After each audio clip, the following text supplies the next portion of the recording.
So here is our Skype phone with a Bluetooth / office phone headset combo, and I wired up the lifter, but it's a little bit janky.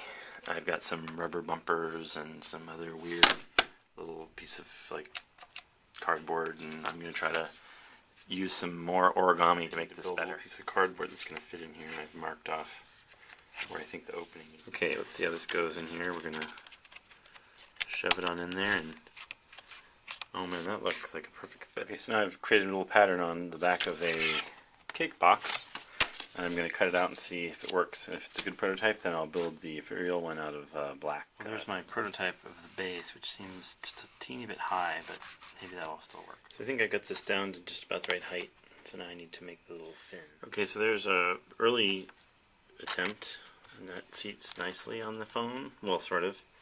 But then that's kind of bad, so I need to make it a little taller.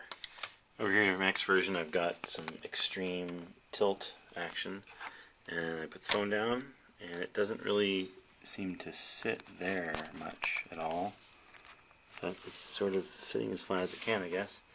And when it lifts, it does a nice job, but it seems like I just could make it a fin that goes all the way up and has nothing at all on the back end. I think that, although that looks kind of jazzy right there. Okay, I kind of like this. It's just a big fin. The phone goes on.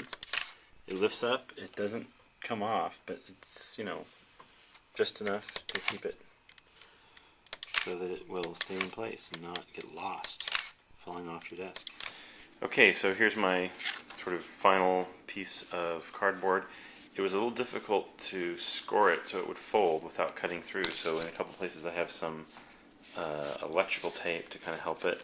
In another case, it just sort of was too stretching too much, and I ended up kind of gluing a piece together. But I have a feeling that when I'm done, there'll be a bit of glue and some other little bonding pieces, and it'll be just great. This is my final ringer piece. There's a little receiver under there, and I've modeled this piece that works lovely. Here's the adapter piece I came up with. There's a little bit of tape, a little bit of glue gun, and some. When we slide it in here like this, it seats nicely, and you can hang the phone up, and the phone will pick up and hang up just as it's designed. Well, it turns out even if you have the height set ridiculously high, the phone still manages to find its way back onto the receiver, so I guess that's a good design. Now it works lovely when you answer a call.